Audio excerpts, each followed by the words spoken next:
बिस्मिल्लाहिर्रहमानिर्रहीम, अस्सलाम वालेकुम। जियो न्यूज़ पर आप देख रहे हैं आपस की बात और मैं हूं मुनीब फारूक। सबसे पहले आप सबको माह रमज़ान की आमद मुबारक। कल इंशाअल्लाह पहला रोज़ा होगा, यकम रमज़ान होगा, लेकिन पाकिस्तान के अंदर हालात सियासी तौर पर, इंतज़ामी तौर पर और अगर मैं बहुत एहतराम से ये कह पाऊँ कि अदालती तौर पर भी, यानी निज़ाम इंसाफ को भी अगर देखा जाए, वहाँ पर भी चैन और सुकून की बांसुरी नहीं बजा रहे। बहुत से ऐसे सवालात हैं जो कि पैदा हो रहे हैं। आज पाकिस्तान की तारीख के अंदर, पाकिस्तान की सियासी तारीख के अंदर एक बहुत इवेंटफुल दिन रहा है। अब से कुछ देर पहले इलेक्शन कमीशन ऑफ पाकिस्तान ने वो शेड्यूल जो कि उन्होंने पिछले महीने इसी महीने 8 मार्च को जारी किया था कि 30 अप्रैल को पंजाब असेंबली के इलेक्शंस करवाए जाएंगे, उस नोटिफिकेशन को, उस शेड्यूल को विड्रॉ कर लिया है। इलेक्शन कमीशन ने अपने इस फैसले के अंदर लिखा है कि उन्होंने मुतअद्दिद मीटिंग्स की हैं जिनमें law enforcement agencies, ministry of finance, ministry of defence, ministry of interior, chief secretary Punjab के साथ उन्होंने मीटिंग की और इन तमाम मीटिंग्स के बाद जो हालात उनके सामने रखे गए, जो ब्रीफिंग्स उन्हें दी गई, उसके बाद फैसला ये किया गया है कि 30 अप्रैल 2023 को होने वाले पंजाब असेंबली के इलेक्शंस मुलतवी कर दिए गए हैं और अब ये इलेक्शन 8 अक्टूबर 2023 को हो गए। याद रहे कि ये वही वक्त होगा जब मुल्क के अंदर कौमी असेंबली भी अपनी मुद्दत पूरी करेगी और ये इलेक्शन उस वक्त होंगे। उस वक्त क्या हालात होंगे 8 अक्टूबर भी किसने देखी है और क्या मामलात होंगे किसी को नहीं पता। लेकिन सवाल ये उठाया जा रहा है कि क्या इलेक्शन कमीशन ने जो किया वो आइनी प्रोविजंस, यानी जो आइन हमें बताता है, आर्टिकल 105 जो बताता है और जो सुप्रीम कोर्ट का हुक्मनामा है जिसके तहत बाकायदा तौर पर यह लिखा गया था कि अगर, क्योंकि जो उसका हुक्मनामे का जो पैरा 14 था, उसका जिसे हम ऑपरेटिव पार्ट भी नॉर्मली कहते हैं, उसके अंदर बाकायदा तौर पर लिख दिया गया था कि क्योंकि हालात ऐसे पैदा हो गए कि जो पंजाब असेंबली का इलेक्शन था उसका ऐलान वक्त पर नहीं किया जा सका, तो वैसे 9 अप्रैल, लेकिन फिर सुप्रीम कोर्ट ने इतनी इजाज़त दी इलेक्शन कमीशन को कि आप ये अनाउंस कीजिए कि जो बेरेस्ट मिनिमम डिविएशन है ऑफ द डेडलाइन, उसके अंदर आपने ये अनाउंस करना है कि इलेक्शन पंजाब में कम हो गए। इलेक्शन कमीशन ने 30 अप्रैल की डेट दी। इलेक्शन कमीशन ने आज ये विड्रॉ कर लिया नोटिफिकेशन और उन्होंने रिलायंस जो शो की है वो उन तमाम मीटिंग्स और ब्रीफिंग्स के ऊपर की है जो कि उन्हें हुकूमती इदारों की तरफ से दी गई हैं। सवाल ये बनता है कि क्या ऐसी सूरत हाल में ये वायलेशन है सुप्रीम कोर्ट के हुक्म की? सुप्रीम कोर्ट इसके ऊपर क्या मदाखलत करेगी या नहीं? क्योंकि आज मोअज़्ज़ज़ चीफ जस्टिस साहब ने फरमाया सुबह, जो कि साबिक CCPO लाहौर गुलाम महमूद डोगर साहब की जो ट्रांसफ़र के ख़िलाफ़ एप्लीकेशन थी उसके ऊपर वो खारिज हो गई विड्रॉल की सूरत में, लेकिन उसके अंदर ऑनरेबल चीफ जस्टिस साहब ने बहुत अहम बातें की। उन्होंने फरमाया कि अगर साफ़ और शफाफ इंतखाबात के नकात के अंदर कोई प्रॉब्लम हुआ तो अदालत मदाखलत करेगी। साथ ही साथ उन्होंने उस बहरान जिसकी तरफ इशारा किया आज राना सनाउल्लाह साहब ने भी, और जिसकी बाज़गश्त पाकिस्तान के इक़्तिदार के ऐवानों में अदालत के अंदर, बार काउंसिल्स के अंदर हो रही है कि ऑनरेबल जज साहिबान के नाम लिए जा रहे हैं, ऑडियो टेप्स की बात हो रही है, एक वीडियो कन्फेशनल स्टेटमेंट की बात हो रही है। सुप्रीम जुडिशल काउंसिल के अंदर रेफरेंसेस भेज दिए गए हैं जिनकी तादाद अब तक की इतलात के मुताबिक 4 है। उनमें यह कहा गया है कि एक इज़्ज़त माब जो हाजिर सर्विस जज हैं उनके हवाले से बहुत संगीन इल्ज़ामात लगाए गए हैं। आज चीफ जस्टिस साहब ने फरमाया कि ये ऑडियो टैप्स सिर्फ बदनामी का बायस बन रही हैं, लेकिन उनका जो रिजॉल्व है वो बिल्कुल उससे डिटर नहीं होंगे और अदालत इनको इग्नोर भी कर रही है और इनसे कोई फ़र्क नहीं पड़ता। लेकिन आज राना सनाउल्लाह साहब ने इस अनाउंसमेंट से पहले, इलेक्शन कमीशन की अनाउंसमेंट से पार्लियामान के अंदर जो गुफ्तगू की, ख़ास तौर पर अदालत उज़्मा को एड्रेस करते हुए, ऑनरेबल चीफ जस्टिस साहब को एड्रेस करते हुए, ज़रा पहले वो मुलाज़ा फरमा लीजिए।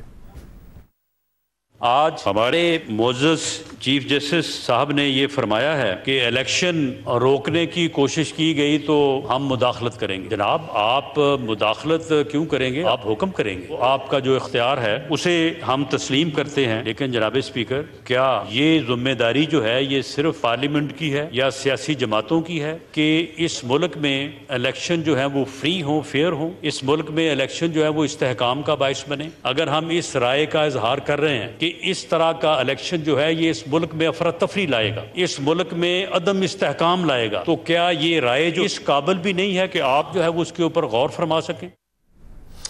उन मुबैना ऑडियो लीक्स के हवाले से जो कि आप सरफेस कर रही हैं, हर जगह मौजूद हैं, readily available on the internet, आप it's just a Google search away, और अब तो वो एक कन्फेशनल स्टेटमेंट भी है साबिक प्रिंसिपल सेक्रेटरी पंजाब के चीफ मिनिस्टर मोहम्मद खान भट्टी साहब का, जिनको आज बाय द वे FIA ने अपनी तहवील में लिया है, गालिबन 3 रोज़ा उनका जिस्मानी रिमांड है। राना सनाउल्लाह साहब ने उस हवाले से भी गुफ्तगू की, उन्होंने क्या फरमाया ऐवान के अंदर, तो सुनिए।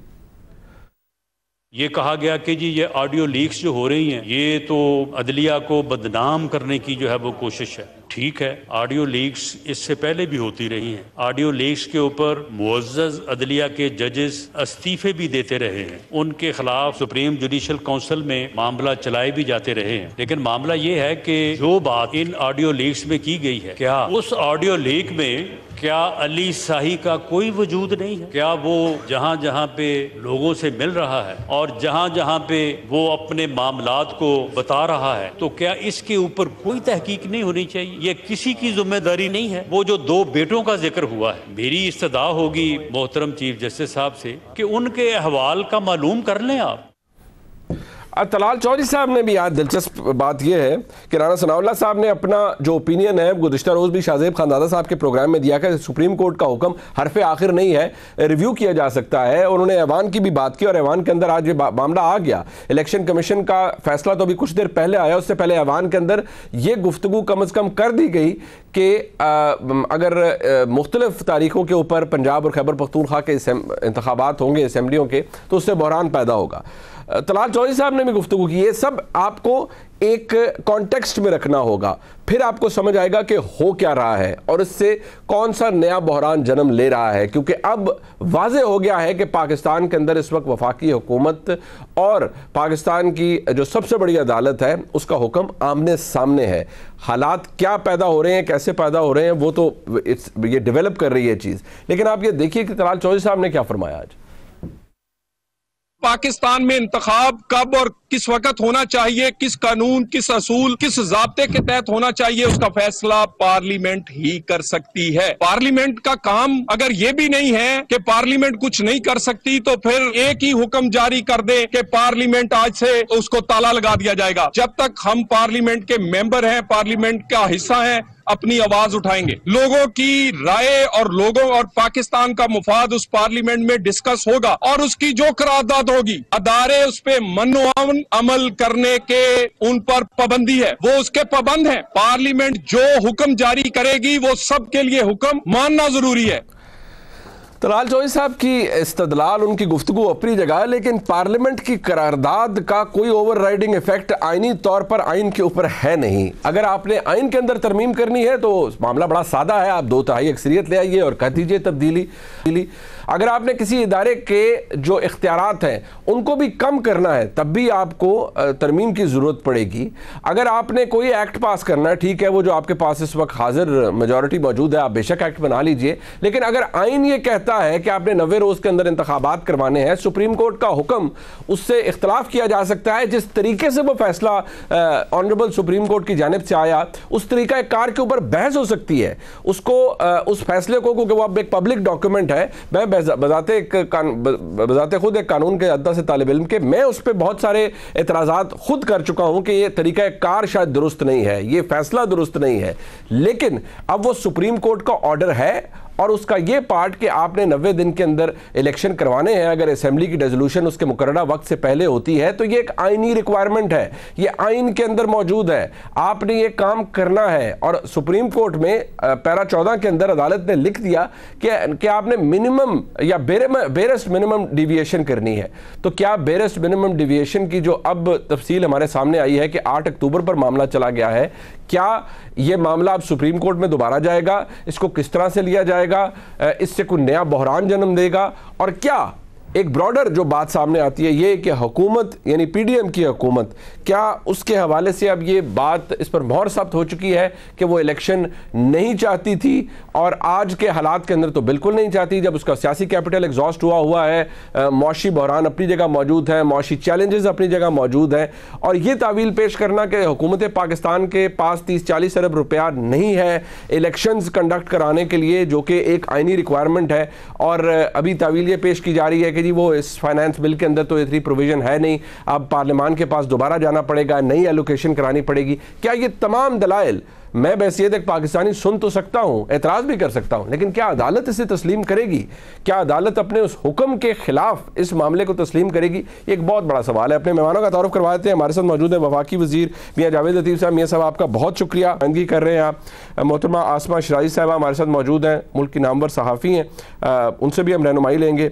शोएब शाहीन साहब साबिक सदर हैं, इस्लामाबाद हाई कोर्ट बार के, सुप्रीम कोर्ट के वकील हैं, उनसे भी हम इस कानूनी मामले पर रहनुमाई लेंगे। कुछ देर बाद हम इरफान कादिर साहब से भी लेंगे, क्योंकि वो भी एक बहुत ज़बरदस्त लीगल ब्रेन है, उनसे भी हम चाहेंगे रहनुमाई इस हवाले से लें। लेकिन सबसे पहले मियाँ साहब मैं आपके पास आता हूँ। वो पहले तो बातें हो रही थी कि ये हो जाएगा, इलेक्शन आपने नहीं करवाने, इलेक्शन आप नहीं चाहते। अब तो चलें इलेक्शन, आपने इलेक्शन कमीशन का जिम्मा निकाल भी दें, आपने उन्हें किसी तरह की मुआवनत देने से इनकार कर दिया, आपने फंड्स की भी बात कर दी कि हमारे पास नहीं है पैसे। बाकी भी मिनिस्ट्री ऑफ डिफेंस ने भी उन्हें बता दिया कि पर्सनल नहीं दिए जा सकते। चीफ सेक्रेटरी पंजाब ने भी उन्हें ब्रीफ कर दिया कि हालात ऐसे नहीं है कि इलेक्शन किए जा सके। तो इमरान खान साहब तो अभी थोड़ी देर बाद शायद वो प्रेस कॉन्फ्रेंस कर दें या कल सुबह उठ के कर देंगे कि मैं तो कहता था कि ये मेरे से खाइफ है, इसलिए इलेक्शन करवाना नहीं चाहते। मियाँ साहब।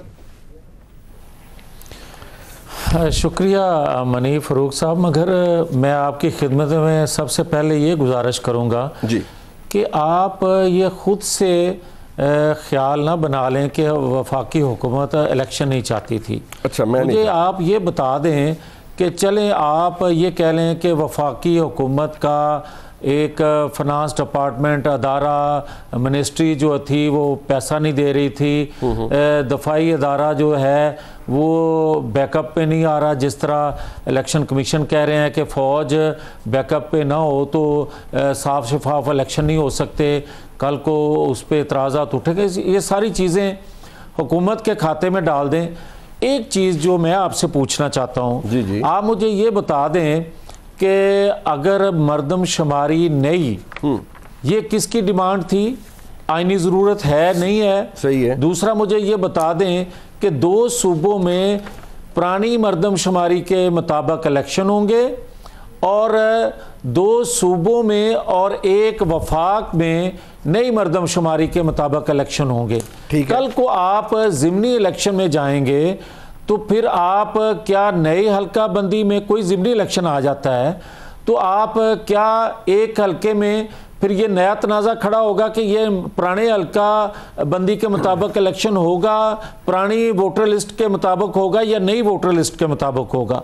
फिर आप ये बताएं, फाटा के जो लोग हैं वो कह रहे हैं कि हमारे हल्के कम किए गए, हमारे वोटर को कम तादाद में शो किया गया। ये पिछले दिनों आपने खुद देखा, प्रेस कॉन्फ्रेंस उन्होंने की या बाकी चीज़ें देख रहे हैं आप? नहीं, बट सर मेरी बात सुने, सर मेरी यार सुने, आपने जो फरमाया मैं उनकी उस हकीकत से मैं नहीं कह रहा कि वो मौजूद नहीं है, डिलिमिटेशन नहीं होनी या सेंसस नहीं हो रहा, बिल्कुल हो रहा है। मेरा सवाल ये है कि ये मामला तो उस वक्त भी सामने था जब सुप्रीम कोर्ट के सामने ये सुनवाई हो रही थी। क्या सुप्रीम कोर्ट ने जब डीजी लॉ इलेक्शन कमीशन के, अगर उन्होंने तमाम बातें सुप्रीम कोर्ट के सामने रखी तो आपके कहने का मकसद है कि सुप्रीम कोर्ट ने भी इन्हें अहमियत नहीं दी? जाहिर बात है उन्होंने हुक्म कोई 2 साल पहले तो नहीं दिया ना कि आपने इलेक्शन करवाने हैं पंजाब असेंबली के, अभी कुछ दिन पहले का ये ऑर्डर है, तो ये तमाम बातें सुप्रीम कोर्ट के सामने रखी, इनकी कोई आईनी रुकावट नहीं थी, इसीलिए तो सुप्रीम कोर्ट ने हुक्म दिया। मियां साहब अब आ जाए, मुझे उस आला अदलिया का मुझे बड़ा एहतराम है, हमेशा से रहा है भी, मगर मुझे ये कहने की इजाज़त दे दें जी कि जो आप कानून की बात कर रहे हैं, आज से 8 माह पहले जो हम कहते हैं, मैं कहता हूं ना, आप माने या ना माने जी, मैं कहता हूं कि हमने सियासी कुर्बानी दी रियासत के लिए, कोई मानता है कोई नहीं मानता, मगर मेरी कुर्बानी के बाद रियासत भी ना बचे, रियासत भी जो है वो तकलीफ में हो, तो मेरी कुर्बानी कहाँ गई? आज पॉपुलर बात यह है कि मैं मनीफ फ़ारूक साहब के सामने ये कह दूं कि क्योंकि हमारा आइन कहता है कि 90 दिन के में इलेक्शन होने चाहिए, लिहाजा इलेक्शन होने चाहिए, ये पॉपुलर बात है। मगर मुझे ये कहने की कोई आईनी बात है सरकार मेरी, पॉपुलर को छोड़े सर। मियां साहब आईनी गल है सर, तो सुन लेना यार गल तो सुन लो ना, मेरी गल सुन लो। मैं जी दूसरी गल करने लगा वो भी आईनी करने लगा। जी दसो। मैं आपको ये कह रहा हूं कि मुझे सिर्फ ये बता दें कि क्या पाकिस्तान के अंदर जिस तरह एक शख्स की ख्वाहिश है कि अब मैं असम्बलियां तोड़ रहा हूं, सुबह मैं इसको जोड़ रहा हूं, तीसरे दिन मैं इस्तीफे दे रहा हूं, अगले दिन मैं इस्तीफे वापस ले रहा हूं, अगले दिन मैं सुप्रीम कोर्ट में जा रहा हूं कि मेरे इस्तीफे कबूल क्यों नहीं किए जा रहे, चौथे दिन मैं जा रहा हूं कि मेरे इस्तीफे कबूल नहीं किए जाने चाहिए। और भाई मेरे, मुझे ये बताएं कि क्या ये आइन, क्या ये अदारे, क्या ये पाकिस्तान सब कुछ एक बंदे के गिर्द घूम रहा है? मियां साहब, जो वो मुंह से निकाले वो ठीक है। मियां साहब, आपका इस्तदलाल अपनी जगह, सरकार मेरी, अगर उन्होंने सियासी तौर पर गलत किया होगा, उन्होंने पाकिस्तान को बहरान में धकेल दिया, मैं आपसे सर मेरी यार सुन लेना, मैं आपसे सनद नहीं चाह रहा कि इमरान खान साहब ने जो किया वो दुरुस्त किया, गलत किया होगा, लेकिन अगर उन्होंने असेंबलियां तहलील की, आपको अच्छा लगे बुरा लगे, ये आईनी काम हुआ, गैर आईनी काम नहीं था। उन्होंने अगर असेंबलियां तहलील कर दी तो या तो आप सुप्रीम कोर्ट से हुक्म ले आते कि गैर आईनी तौर पर तहलील हुई। एक मनीफ फरूक साहब, मैं बड़ा एहतराम है मुझे, आप मेरे छोटे भाई हैं, मैं एक सवाल आपसे कर लेता हूं। मुझे ये बताएं कि मुस्लिम लीग नून पर आज तक एक इल्जाम है कि हमने सुप्रीम कोर्ट पर हमला किया था। और आपको याद होगा कि उसमें 300-400 लोग हाथा अदलिया के हाथे में दाखिल हुए बगैर इजाजत के और 2-4 गमले टूटे। फिर उसके बाद क्या हुआ? उसके बाद FIR हुई, काबीना के उस वक्त की काबीना के लोग गिरफ्तार हुए, नाअहल हुए, सजाएं काटी, जेले गए। आज मुझे ये बताएं कि इस इमरान खान साहब ने कितनी दफा सुप्रीम कोर्ट पर, कितनी दफा हाई कोर्ट पर, कितनी दफा लोअर कोर्ट पर हमला किया? कोई FIR हुई? सर अभी तो आपने FIR की है ना, इसने अदलिया पर हमला किया। सर मेरी यार सुन, अभी आपने जनाब ने FIR की है ना, इस्लामाबाद में भी की है, पंजाब में भी की है, बिल्कुल करें ना। और ज़ुरे वाला आपने की, आप कह रहे हैं अदालत करवाए, आपने कहा अदालत करवाए, ठीक है, ये सादक और मीन को देने वाली अदलिया करवाए ना। अच्छा जी। क्यों नहीं? 2017 में आइन कहां था? 2018 में आइन कहां था?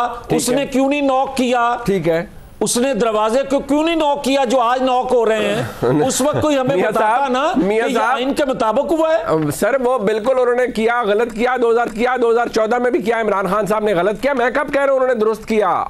उन्होंने जुडिशियल कॉम्प्लेक्सेस के ऊपर अगर हमले किए हैं, बहुत अच्छी बात है, जिसने कानून तोड़ा है उसके खिलाफ मुकदमा भी करें, उसको फिर गिरफ्तार भी करें, गिरफ्तार करने की बसद एहतराम हिम्मत भी करें और फिर लेकर भी जाएं अपने साथ। आखिरी बात आपकी इजाजत से, गरीब आदमी को तो इजाजत ले देंगे आप।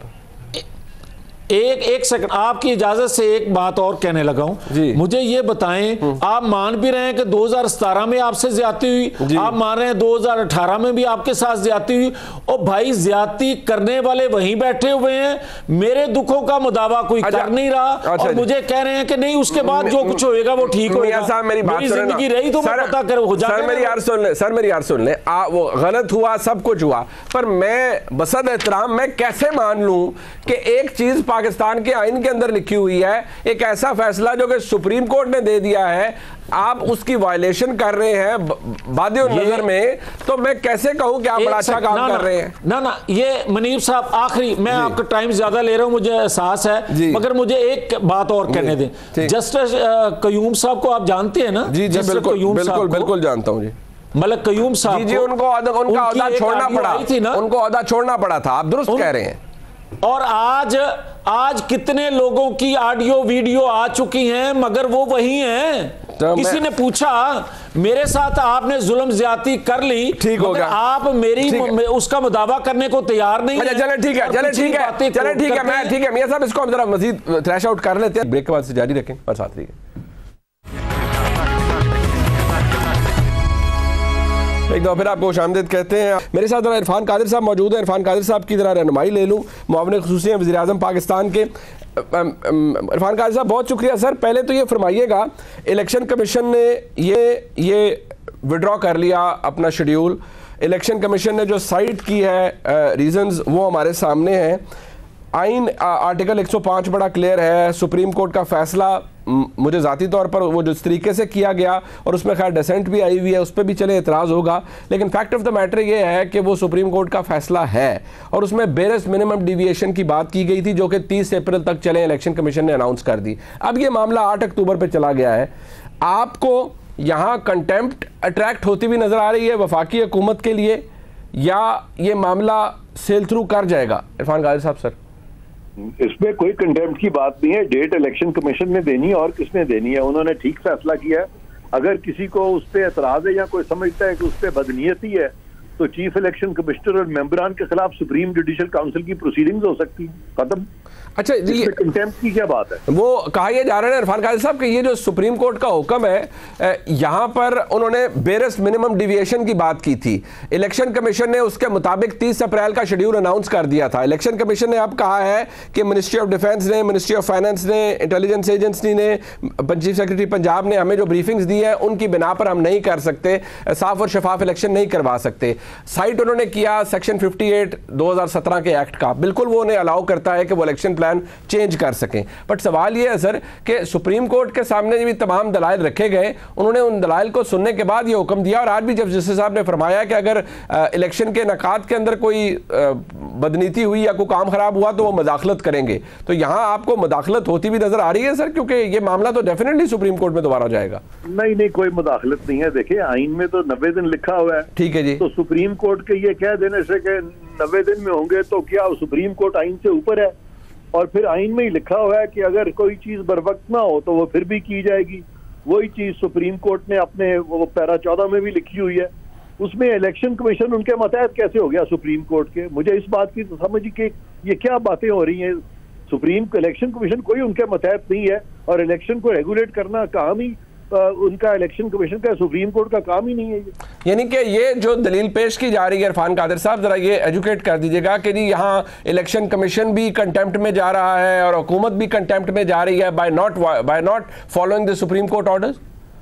नहीं, कोई कंटेम्प्ट में नहीं जा रहा, और कंटेम्प्ट करके देख लें। अगर सुप्रीम कोर्ट बड़ा शौक है उनको, जिन लोगों जो कह रहे हैं करा लें 90 दिन में इलेक्शन, बल्कि वो जो सेक्शन 57 जिसपे सुप्रीम कोर्ट ने रिलाई किया है उसके तहत तो सदर उस सूरत में डेट देंगे जब सारे पाकिस्तान के इलेक्शंस इकट्ठे होंगे। और वहां पे तो लफ्ज भी जो है ना 57 में इलेक्शंस लिखा है। सुप्रीम कोर्ट में तो बिल्कुल किसी ने कोई असिस्टेंस ही नहीं दी सही तरह से, वकीलों ने।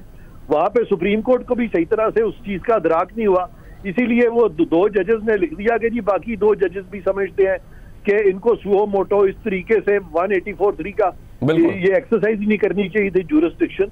उसमें तो कुछ भी नहीं है सुप्रीम कोर्ट के उस फैसले में, और इवन एकेडमिकली सारा गलत है वो फैसला। एक गलती नहीं है उसमें कम से कम 20 गलती है उस फैसले में।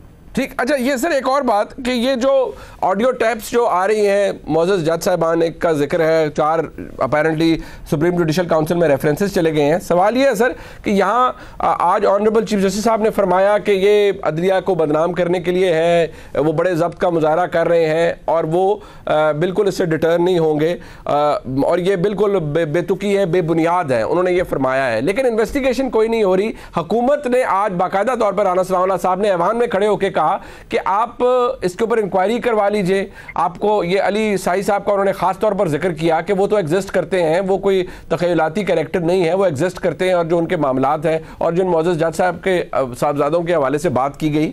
अब यहाँ बिल्कुल हम देख रहे हैं कि ऑनरेबल चीफ जस्टिस साहब ने अपना ज़हन बता दिया है कि बिल्कुल बेबुनियाद है। हुकूमत ये कह रही है कि नहीं, आपने इसकी इन्वेस्टिगेशन आपको ज़रूर करवानी चाहिए। यहाँ सही कौन है, दुरुस्त कौन है सर? ऐसे तो फिर वैसे बहुत सी कंप्लेंट चली जाती होंगी। चीफ जस्टिस बिल्कुल जब्त का मुजाहरा नहीं कर रहे। चीफ जस्टिस साहब की सारी ऑब्जर्वेशन जो है उससे उनकी न्यूट्रलिटी जो है उस पर बहुत बड़ा क्वेश्चन मार्क है। हत्ता कि वो इतने पैशनेट हैं कुछ चीज़ों के बारे में कि वो कोर्ट प्रोसीडिंग्स के दौरान वो इस कदर वो पैशनेट हो जाते हैं और वो टेम्पर्स बहुत हाई कर देते हैं, और वो कोर्ट को कैरी भी नहीं साथ अपने कर रहा है। जजेस में भी एक बहुत बड़ी डिवाइड है इस वक्त पाकिस्तान में। तो चीफ जस्टिस साहब को मैं समझता हूँ कि जब्त का मुजाहरा वाकई करना चाहिए और उनको अपनी न्यूट्रलिटी जाहिर करनी चाहिए। मैंने ये हरगिज़ नहीं कहा कि वो न्यूट्रल नहीं है, लेकिन उनकी न्यूट्रलिटी नजर नहीं आ रही और एक जनरल इंप्रेशन ये कायम हो रहा है सारी पाकिस्तान की कौम में और सारी पॉलिटिकल पार्टी में, मासवाए एक पॉलिटिकल पार्टी के। ये इरफान कादिर साहब जो आपने बातें की बड़ी अहम है। लास्टली सर, क्या ये जो सुप्रीम जुडिशल काउंसिल में जो भी कंप्लेंट्स जाती हैं या रेफरेंसेस जाते हैं, इनकी कोई मेरिट भी होता होगा ना सर, कि किस चीज़ के ऊपर? हर चीज़ के ऊपर तो सुप्रीम जुडिशल काउंसिल नहीं बैठ जाएगी कि भी बेतुकी को कंप्लेंट आ गई है तो उसके पीछे भी जजेस बैठ जाएं और फिर बाकायदा तौर पर किसी मौजूद जज साहब को काम करने से रोक दिया जाए कि आपके खिलाफ ये कंप्लेंट आ गई है। ये ऑडियो टैप्स वगैरह तो इनके एडमिसिबिलिटी और बहुत से इशूज होते होंगे सर।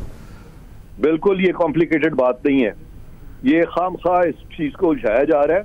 ये जो ऑडियो टेप्स है, सबसे पहले तो जिन लोगों की आवाज़ें हैं उनकी तरफ से कोई डिनाइल तो आए। अगर वो डिनाइल आता ही नहीं है तो एडमिटेड फैक्ट्स के बारे में तो ये एविडेंस एक्ट का मुसल्लमा असूल है कि admitted facts need not be proved, तो लिहाजा अभी तक तो डिनाइल भी नहीं आया उन लोगों का, क्लैरिटी के साथ डिनाइल नहीं आया इन वीडियो टेप्स में कि जी हम तो इसमें है ही नहीं, हमारी आवाज। एक जज साहब जिनका जिक्र आ रहा है, उनके साहबजादों ने लीगल नोटिस भी भिजवाया, उनके खानदानी जराए ने डिनाई भी किया। साहबजादे नहीं, जज साहब को चाहिए खुद करें ना डिनाइल। अच्छा जी, और डिनाइल करें ताकि दूसरे उसको रिबट करें फिर। ठीक हो गया, ठीक हो। बहुत शुक्रिया इरफान कादिर साहब, आपने अपना कीमती वक्त। शाहीन साहब और आसमा शाही साहब से भी जरा रहनुमाई लेना चाहूँगा। मामलात गंभीर नहीं बल्कि बहुत ज़्यादा गंभीर हैं और पाकिस्तान के अंदर एक सियासी तलातुम पहले भी बरपा था, अब उसके अंदर इजाफा हुआ है। हम ब्रेक के बाद इस पर जरा मज़ीद डिस्कशन जारी रखेंगे, क्योंकि यहाँ जो सेंस मिल रही है वो ये कि पाकिस्तान के अंदर एक हुकूमत है जो कि इस वक्त बहुत सी जमातों का एक मुरक्कब है, उसकी एक अपनी पोजीशन है, एक इलेक्शन कमीशन का फैसला है और सुप्रीम कोर्ट का फैसला ऑलरेडी मौजूद है। लेकिन कौन सही कौन गलत, इसका फैसला आने वाले दिनों में होगा। लेकिन ये डिस्कशन ज़रूरी भी है और इंस्ट्रक्टिव भी है। एक ब्रेक के बाद से जारी रखें और साथ रहिए। एक दो फिर आपको खुशामदीद कहते हैं। आसमा शाही साहबा, बहरान ख़त्म तो नहीं हुआ, बढ़ गया है, या आपको लगता है नहीं अब ये सेटल होने जा रहा है? नहीं, बुहरान तो मुनीब बढ़ेगा इससे, क्योंकि जो आज फैसला हुआ है, एक तो हुकूमत को करवा देने चाहिए थे इलेक्शंस, और इसमें कोई दो राय नहीं है कि इलेक्शंस के हो जाने से बहरान ख़त्म ना होता, लेकिन उसके बावजूद एक जो रिक्वायरमेंट थी वो हो जाती। लेकिन इलेक्शन कमीशन ने जो जवाब लिखा है, अगर उसको देखा जाए तो वो भी एक शफाफ इंतखाबात के ना होने को उन्होंने इसका बनाया कि ये भी जिम्मेदारी इलेक्शन कमीशन की है कि इंतखाबात शफाफ हों, और अगर नहीं होते तो उसकी जिम्मेदारी भी इलेक्शन कमीशन के ऊपर आयद होती है। तो आप देखिए कि जो जवाब वजारत ख़जाना ने लिखा है, और जिस तरह से वजारत दिफा, इवन यहाँ तक कि अदलिया, यानी कि अदलिया ने भी इनकार किया कि अपने एहलकार हम नहीं देंगे ड्यूटी के तौर पर, जो कि इंतखाबात के हवाले से है। तो ये सारी चीज़ों से मिल के जो था वो इलेक्शन कमीशन का अपना एक वो बना, जिस पे उन्होंने एक पूरा तफसील से जो लिखा है, और बहुत सारे इसके अंदर उन्होंने क्लॉजेस भी लिखी हैं। तो इसमें कोई दो राय नहीं है कि 90 दिन के अंदर इंतखाब होना जो है वो आइन की रिक्वायरमेंट है और होने चाहिए थे, बेहतर था कि ये हो जाते। लेकिन इसमें भी कोई दो राय नहीं है कि शफाफ इंतखाबात का इनकाद भी इलेक्शन कमीशन की जिम्मेदारी है। और फिर अगर आज ये इलेक्शन हो जाए, जो कि होने चाहिए थे, मैं बार बार इसलिए ये बात कर रही हूँ कि इंतखाबात को 90 दिनों के अंदर होना एक बहुत ही ऐसा काम होता, नहीं हुआ, ये नाकामी हुकूमत की है, ये बहुत बड़ी नाकामी हुकूमत की है। और अगर देखें कि आगे जाके क्या होगा, अगर इसी तरह से 2 असम्बलियों के भी इंतखाब हो जाएंगे, तो क्या हर इंतखाब 6 महीने पहले 2 असम्बलियों के हुआ करेंगे, जो कि आइंदा सारे इलेक्शंस को जो है इफेक्ट करेंगे। फिर जो मरदमशुमारी वाला मामला है, वो खुद इमरान खान साहब लिख के अपने हाथों से देके गए हैं कि सीईसी के इजलास के अंदर कि हम ये मरदमशुमारी कराएंगे, उसके बाद इंतखाबात कराएंगे। और इसके अंदर सिंध जो है वो बहुत बड़ा एक शिकायत कुनिंदा सूबा बन के सामने आया था, और अभी भी आ रहा है। अभी भी देखिएगा उनके जो एतराज़ात हैं वो ऑलरेडी शुरू हो चुके हैं। आपने बिलावल भुट्टो साहब की बात सुनी है, सिंध की जो नेशनलिस्ट पार्टीज हैं उनकी आपने बात सुनी है, MKM की आपने बात सुनी है। तो इस मुल्क में सिर्फ सेंट्रल पंजाब या पंजाब नहीं है, या खैबर पख्तूनख्वा नहीं है, इस मुल्क में 2 सूबे, 2 यूनिट्स और भी हैं। तो अब जाहिर है कि हुकूमत की जिम्मेदारी थी कि वो इसको मैनेज करती, जो की है। और इलेक्शंस जो है अब जाहिर है नहीं हो पाएंगे, तो बहरान तो मुझे लगता है कि अभी मजीद बढ़ेगा। ये आपको इससे ये भी कम से कम आज जो राना सनाउल्लाह साहब ने पार्लियामेंट के अंदर, कौमी असम्बली के अंदर जो मुश्तरका इजलास था सेनेट का, पार्लियामेंट का, जो नेशनल असम्बली का, अब उसके अंदर खड़े होके ऐवान के अंदर वो ये बात कर रहे हैं कि चीफ जस्टिस साहब को ये जो मामलात हैं इनको देखना चाहिए, इसमें बरहम नहीं होना चाहिए, बल्कि उन्होंने तो बाकायदा तौर पर जिक्र किया चंद लोगों का कि ये मौजूद हैं और इस हवाले से इंक्वायरी होनी चाहिए। आपको क्या ये एक ऐसा बहरान या ऐसी कैफियत लग रही है जहां बाकायदा तौर पर मुल्क की सबसे बड़ी अदालत के सामने जो वफाकी हुकूमत है वो खड़ी हो गई है, ना सिर्फ एक मामले पे बल्कि दो मामलों पे? एक मामला तो चले अब इलेक्शन का है, वो अब सुप्रीम कोर्ट कैसे प्रोसीड होता है मामला वो पता चलेगा, जिस पर चीफ जस्टिस साहब ने ऑलरेडी अपना आज जहन दिया है ऑब्जर्वेशन में। लेकिन दूसरा मामला वो उन मौजूद जज साहिबान के हवाले से हैं जिनके हवाले से ऑडियो टैप्स हैं, एक वीडियो फुटेज है और उसके अंदर एक स्टेटमेंट है और 4 सुप्रीम जुडिशल काउंसिल के अंदर रेफरेंसेस हैं। जी बिल्कुल, इसीलिए मुनीब जो इजलास था पार्लियामान का वो बुलाया गया था, क्योंकि पार्लियामेंट का जो प्लेटफॉर्म है वो कवर देता है किसी भी तौहीन अदालत की कार्रवाई से बचने के लिए। तो अब ये इजलास जो है ये चलेगा, इसमें कुछ कानून साजी की भी बात हो रही है और शायद कुछ अदलिया के हवाले से, इलेक्शंस के हवाले से कानून साजी देखने को भी मिल जाए। और जो भी तकारीर अब होंगी वो पार्लियामेंट के प्लेटफॉर्म के ऊपर होंगी, अदलिया मुखालिफ और अदलिया पे तनकीद के हवाले से भी होंगी। तो जहाँ तक ये बात है, ये इसमें तो कोई दो राय नहीं है कि हुकूमत अपना जो पॉइंट ऑफ व्यू है वहां पे रखेगी। जहां तक आपने ये बार बार हो रही है कि तौहीन अदालत लग जाएगी, वजीर आजम घर जा सकते हैं, मेरा ख्याल है कि ये पूरी एक सोची समझी मंसूबे के तहत हुक्मरान इत्तेहाद ने ये प्रोग्राम बनाया है कि अगर चीफ जस्टिस वजीर आजम को घर भिजवाते हैं तो ये एक और सियासी शहादत होगी। और ऑलरेडी आप देखिए कि जो नैरेटिव हुक्मरान इत्तेहाद बना रही है जुडिशरी के खिलाफ, उस सूरत में वो पुख्ता हो जाएगा और अगला पूरा इलेक्शन जो है वो ये 9 या 10 जमातें जो हैं वो एंटी जुडिशरी ही करेंगी। और ये सूट करता है ये हुक्मरान इत्तेहाद को कि अगर वो घर जाते हैं तो बहुत सूट करेगा और अगर उसके बाद इलेक्शंस होते हैं तो वो और ज़्यादा सूट करेगा नैरेटिव को बनाने के लिए। और जहाँ तक निगरान सेटअप की बात की जा रही है कि निगरान सेटअप जो है, तो जाहिर है कि जब ये प्राइम मिनिस्टर को सैक किया जाएगा या वो अगर तौहीन अदालत में उनको रुखसत किया जाता है तो फिर जाहिर है कि असम्बली भी बर्खास्त होगी और असम्बली बर्खास्त होगी तो निगरान सेटअप आएगा। तो निगरान सेटअप ऑलरेडी जो है 2 सूबों के अंदर है और यहाँ भी है। और फिर एक निगरान सिंध की असम्बली जो है शायद वो भी डिसॉल्व उस सूरत में कर दी जाए, जो लग रहा है हुक्मरान इत्तेहाद। लेकिन मुझे यहाँ जो अब ये एक बड़ी दिलचस्प सूरत हाल होगी। ये जो बात की जा रही है कि वज़ीर आज़म को कंटेम्प्ट में धर लिया जाएगा, ये भी खैर थोड़ी सी अभी फार फेच्ड इसलिए है क्योंकि अभी तो चले मामला सुप्रीम कोर्ट इसे देखेगी, ये क्या मामला होगा, कौन कंटेम्प्ट के अंदर से लेके जाता है और कंटेम्प्ट किस किस पर लगेगी। हम ये बात कर रहे हैं, इरफान कादिर साहब का तो ये कहना है कि इलेक्शन कमीशन को आप नहीं कंटेम्प्ट के अंदर बुला सकते और इलेक्शन कमीशन एक अलग एक कॉन्स्टिट्यूशनल बॉडी तो वो है। बट शोएब शाहीन साहब, यहाँ वे फॉरवर्ड क्या है? इलेक्शन कमीशन ने विड्रॉ कर दिया शेड्यूल, उन्होंने रिलायंस जो शो की आपने वो पढ़ भी लिया होगा। वे फॉरवर्ड क्या है? अब मुमकिना तौर पर अदालत के सामने क्या होगा जब ऑनरेबल चीफ जस्टिस साहब अपना जहन ऑलरेडी इस हवाले से दे चुके हैं? देखिए, पहली बात तो यह है कि इसमें डेट देने का अख्तियार है प्रेसिडेंट ऑफ पाकिस्तान का सेक्शन 57 सब सेक्शन 1 के तहत, और इस सुप्रीम कोर्ट इसको डिटर्मिन कर चुकी है कि ये पावर उसकी है। ठीक है। जो इलेक्शन कमीशन की पावर है, जो schedule within that date change करने का अख्तियार है, वो सेक्शन 58 के तहत वो ये नहीं है कि आप डेट ही बदल दें, वो ये है कि उस डेट के अंदर जो इन्होंने 54 डेज का टाइम मांगा था, मिनिमम 52 डेज 54 डेज का टाइम बनता है, जिसमें नॉमिनेशन फॉर्म जमा कराने और उसका टाइम, फिर इलेक्शन कैंपेन का टाइम, उसको कम ज़्यादा किया जा सकता है। ये सुप्रीम कोर्ट ने खुद ऑब्जर्व भी किया था। इसलिए इन्होंने जो इलेक्शन की डेट चेंज की है, जो 6 महीने बाद लेकर गए हैं, वो अनकॉन्स्टिट्यूशनल भी है, कॉन्स्टिट्यूशन के खिलाफ तो है ही है, ये आइन की मुअत्तली के मुतरादिफ है और ये तौहीन अदालत भी है। देखें, मैं ये समझता हूँ कि जब आप 8 महीने या 9 महीने चेंज कर सकते हैं तो फिर इस बात की क्या गारंटी है कि आप 8 अक्टूबर को भी करोगे? आप 8 अक्टूबर 2023 की बजाय 8 अक्टूबर 2024 कर दें,